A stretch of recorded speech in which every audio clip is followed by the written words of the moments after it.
On passe maintenant donc à Caroline Pernel, qui est consultante et conférencière en intelligence artificielle et en éthique. Elle travaille sur de multiples projets autour de l'intégration et de l'acceptabilité de l'intelligence artificielle. Elle est également mentor pour Techstar AI et Thunder Fuel.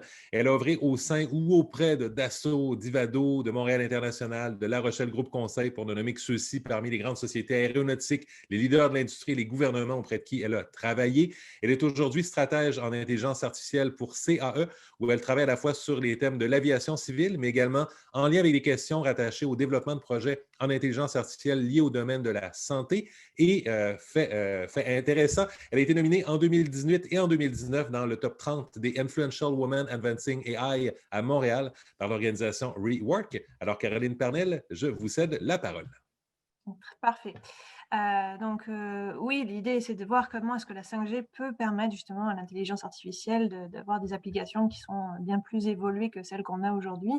Et puis, Alexandre en a parlé un petit peu plus tôt, on parlait beaucoup de Tiny AI, d'IoT, de voir comment est-ce que finalement on peut rendre les systèmes aujourd'hui plus intelligents. Par contre, nous, c'est sûr qu'il y a une étude qui se fait par rapport au coût de ces systèmes qui doivent être embarqués aujourd'hui pour pouvoir s'assurer que en fait, chaque système devient indépendant, autonome et puisse avoir finalement son propre cerveau, si je mets ça entre guillemets, attention danger, surtout quand on parle d'éthique et de comment est-ce que les machines doivent se mettre à penser. Donc là, on parle plutôt de voir comment est-ce qu'on peut rendre les systèmes plus intelligents au travers de la réalité virtuelle. Donc, tout ce qui est les enseignements aujourd'hui, par exemple chez CAE, il y a d'énormes simulateurs. On peut voir comment est-ce qu'on peut s'assurer qu'on reproduit la réalité au travers de grosses machines et ainsi de suite. On s'entend qu'il va y avoir un essor absolument extraordinaire au travers des HoloLens et ainsi de suite, parce que avec la 5G, l'information, la latence va être bien diminuée. Donc, ça va être très, très intéressant de voir qu'est-ce qu'on va pouvoir faire, comment est-ce qu'on va pouvoir finalement profiter finalement de cette technologie pour pouvoir s'assurer qu'il y a un essor qui se fasse et finalement on puisse utiliser ces HoloLens, que ça fait maintenant 5-10 ans qu'on se dit ça va être la transformation du futur, on va pouvoir tous faire des expériences absolument extraordinaires dans le confort de nos maisons. Donc ça, c'est une des choses qui va être très intéressante pour nous, en tout cas dans le contexte de CAE. Mais il y a aussi tout ce qui est le côté de la santé.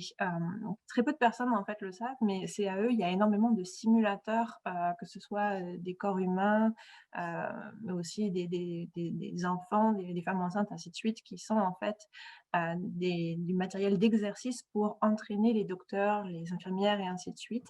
Et pouvoir connecter en fait chacun de ces mannequins, de ces robots, va permettre d'avoir une réaction quasi temps réel finalement pour pouvoir s'assurer que on mimique exactement en fait la façon dont le corps humain se comporte et donc ça apporte une qualité à l'expérience qui va être absolument extraordinaire.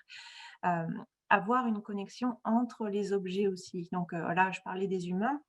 Si je parle maintenant de tous les appareils médicaux qui sont dans la salle, avoir ces appareils médicaux qui communiquent les uns entre les autres, ça, encore une fois, ça ouvre des perspectives absolument extraordinaires pour ce qui est du partage de l'information avec le docteur ou l'infirmière, ou encore par rapport à l'optimisation, en fait, au transfert de l'information d'un système par rapport à un autre et potentiellement parler d'automatisation de la réaction du système.